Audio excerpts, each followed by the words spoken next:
Subtropical grasses have the potential to transform the sandplain north of Perth, especially in the coastal zone where there is limited cropping. And with pasture cropping, there is now greater flexibility to include crops in the rotation and to grow the perennial grasses on a better type of country. In this video, Department of Agriculture and Food researcher Jeff Moore talks with producers about the advantages of growing subtropical grasses and discusses the weaknesses in the system. This paddock we're seeing now, last year it would be battling to produce 50 to 60 kilos of live weight gain, and I'd say within 2 years she'll be producing probably 200. And our aim, you've always got to have an aim, our aim is to produce a kilo of live weight gain per millimetre of rain. Well, for me, I've got a lot of that red gum light sandy country, non-wetting stuff, so I've tried clovers and different things on it that haven't gone too well. So yeah, I've had a go at the perennials and they've been pretty successful and pretty happy with them. Yeah. There's no such thing as an early break or a false break. All those sort of things, the subtropicals just love them. So it just gives us feed, keeps our ground together, and gives us the opportunity to keep production in some of the lower quality soils. We're growing subtropical pastures because a number of reasons. We've had wind erosion in the past, and we can establish these pastures to stop that. Also, it's taking out non-productive areas on the farm that are no good for wheat production, and the tropical grasses grow really well. Also, we can increase our stocking rates on the sandier areas, and with climate change that everyone's reckoning that we're going to have, once they're established they do well, and small rainfall events in the summer certainly keep them going. And the pastures that we've established 4 years ago, they're doing really well still. Perennial pastures have the ability to put their roots down, great depths, 1.5, some people say 5 metres deep, bring up moisture from down depth, and in doing so they put organic matter and humus and stuff on the top layer of the soil, which improves everything else, which gives everything else a chance to survive, like all your annual pastures, any that are any good.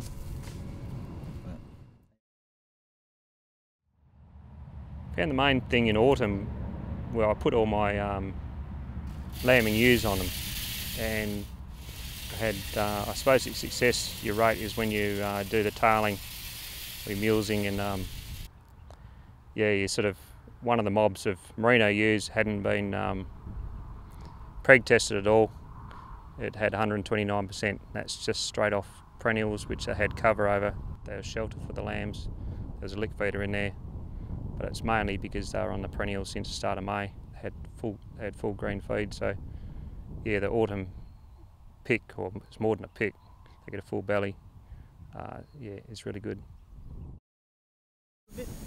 This was one of our most unproductive paddocks. You can probably see in the background quite a wind-blown area, so it had lots of sandy areas that were holding us back in terms of being able to graze them or crop them. So now this has become probably one of our most productive paddocks on the farm on a grazing scale, and especially the value of the feed in off-season time. That's probably the most critical thing as well, is getting taking advantage of summer rainfall and getting feed in autumn, which is fantastic value.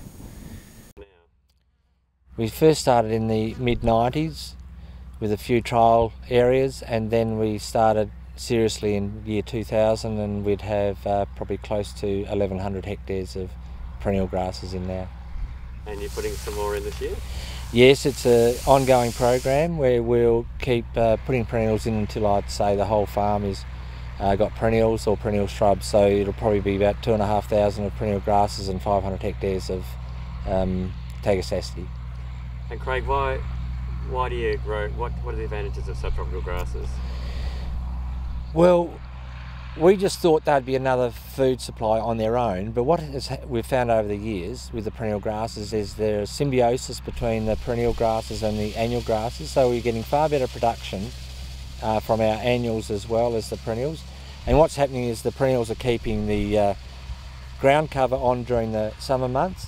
It's keeping the temperature lower, and then we are finding when the opening rains come, we're getting a better germination of annuals within the perennials than say if we're just getting annuals on top of annuals. So there's that synergy that's occurring, which is very important.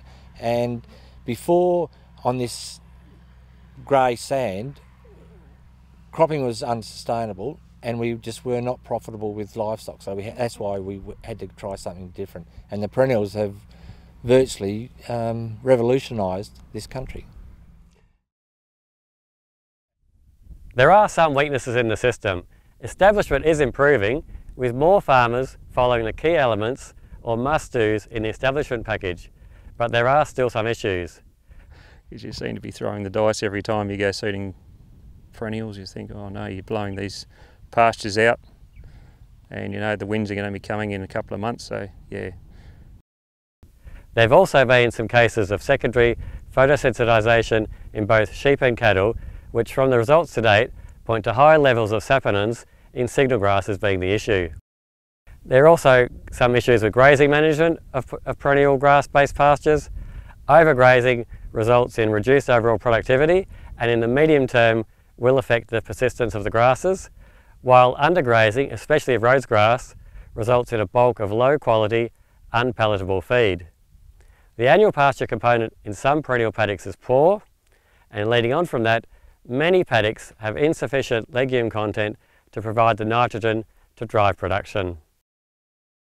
I think there's still a big learning curve out there in establishment and grazing management.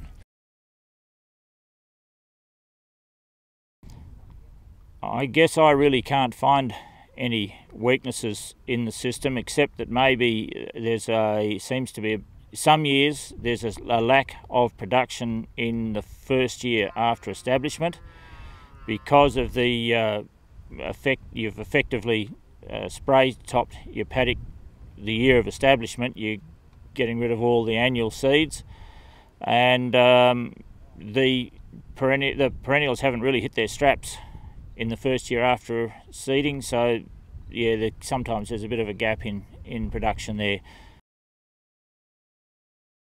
There is little doubt from a producer viewpoint that the benefits of grazing systems based on subtropical grasses far outweigh any weaknesses. To reiterate, the benefits include increases in biomass production and carrying capacity, increased autumn feed, instead of being a nuisance, summer rain results in valuable green feed, increased lambing percentage, reduced wind and water erosion. And importantly, the perennials are proving to be resilient as productivity is maintained or increased in the medium term.